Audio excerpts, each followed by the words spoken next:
आप सभी का बहुत बहुत स्वागत है।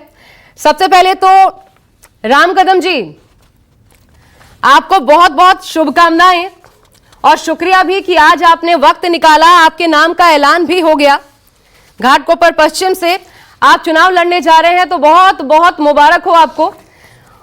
और ये बताइए, अपनी जीत को लेकर के और पार्टी को लेकर के अब जब नाम का ऐलान हो गया है, क्या आ रहा है? सबसे पहला ख्याल आपके मन में क्या आ रहा है, अपनी जीत को लेकर भी और पार्टी की स्थिति को लेकर भी, और ये जो नया समीकरण?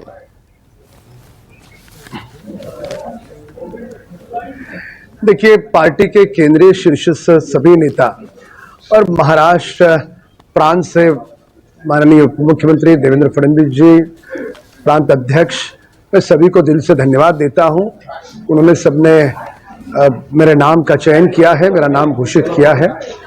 और विगत 15 वर्षों में जिस प्रकार से आध्यात्मिक यात्राओं का दौर, मेरे चुनावी क्षेत्र में मुफ्त यात्राओं का दौर शुरू है और दूसरी ओर विकास यात्राएं धड़ल्ले से चल रही है। 5,500-6 हजार करोड़ के प्रोजेक्ट मैंने चुनावी क्षेत्र में लाए हैं और इन दोनों के कारण इस विधानसभा क्षेत्र से फिर से एक बार महायुति का उम्मीदवार ही जीत करके आएगा, इस बारे में किसी के मन में संदेह नहीं। ये पहला बिंदु। और दूसरा बिंदु, महाराष्ट्र की यदि बात करें तो महाराष्ट्र की जनता ने लोकसभा में आशीर्वाद देते समय उस आशीर्वाद में कमी थी, इस बात को हम स्वीकार करते हैं, पर लोगों को सरासर झूठ बोला गया था और झूठ बोल करके उद्धव ठाकरे गुट, कांग्रेस के नेता, उन्होंने वोट पाए थे। अब लोगों को पता चला कि ये झूठे लोग हैं। अब इस चुनाव में लगभग 2.5 करोड़ बहनें हैं जिनके अकाउंट में 7,500 रुपए चले गए और उसे उद्धव ठाकरे कह रहे थे, तुमको क्या भीख लगी है, क्यों ले रहे हो तुम 1,500 रुपए? खुद तो आलीशान बंगले में रहते। कोई गरीब बहन के अकाउंट में 1,500 छोड़ो 200 रुपए भी चले जाए तो उन्हें क्या आपत्ति? कांग्रेस ने उसे विरोध किया, शरद पवार जी ने उसे विरोध किया।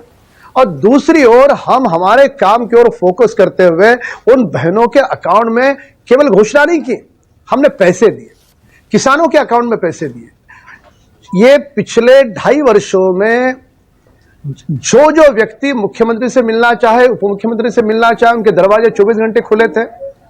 उद्धव ठाकरे जी थे तब क्या समय था? मंत्रियों को नहीं मिलते थे।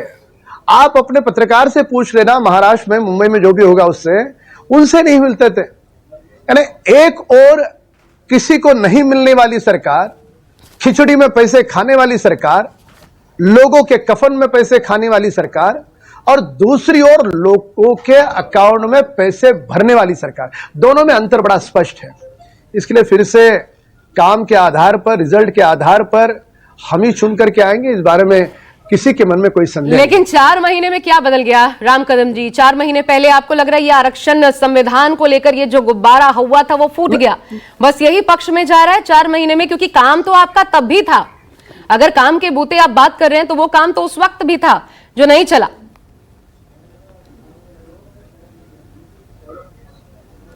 नहीं, मैं प्रत्यक्ष रूप से आपको धन्यवाद देना चाहूंगा कि आपने भी स्वीकार किया कि उस समय भी हमारा काम था। हाँ, जो आप चुनाव के दौर पर जो झूठी बातें फैलाई गई कि ना सुने संविधान बदला जाएगा, झूठी बात थी।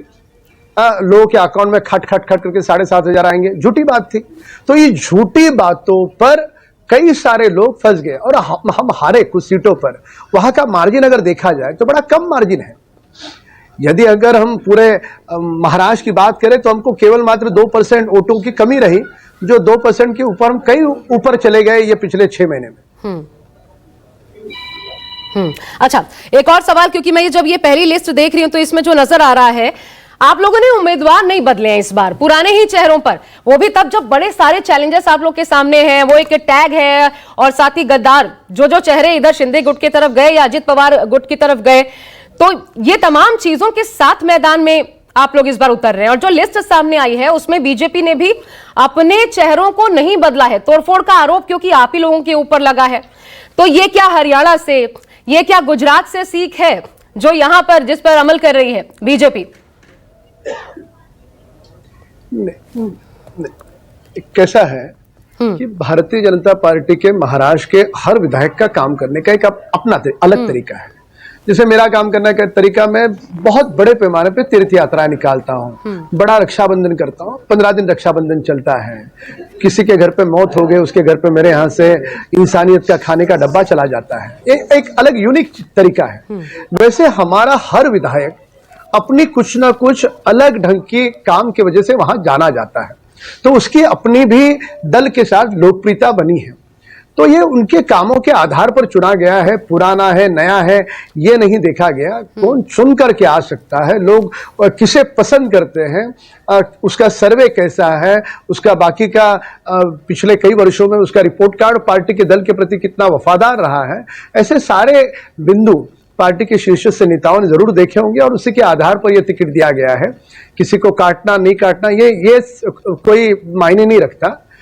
चुन के आना और चुन के आने के बाद लोगों के लिए सतर्क रह के खड़े रहना, क्योंकि अन्य दलों में घर भरने के लिए, पैसे कमाने के लिए कुछ लोग राजनीति में आते होंगे, पर भारतीय जनता पार्टी में यह पद केवल सेवा का प्लेटफॉर्म है। इस पद से लोकतंत्र के पायदान पर जो अंतिम व्यक्ति खड़ा है उसकी उत्थान की बात करने का यह प्लेटफॉर्म है, पुण्य कमाने का यह प्लेटफॉर्म है। इस भाव से भारतीय जनता पार्टी में लोग आते हैं और यहां पे पद ये केवल व्यवस्था के लिए होता है। कोई विधायक है, कोई मंत्री है, कोई सांसद है, तो उससे वो छोटा बड़ा नहीं होता। बहरहाल आप जानते हैं जिताऊ उम्मीदवार ये सबसे बड़ा पार्टी किसी भी पार्टी में है। और शायद यहाँ पर आप लोगों का अंदरूनी सर्वे यही कहता होगा पुराने चेहरों को देखते हुए, क्योंकि जिताऊ उम्मीदवार जो भरोसा उसी पे, इसलिए शायद राज्य दर राज्य बदल जाती हैं स्थितियां, किस प्रकार से चुनाव करना है। लेकिन मैं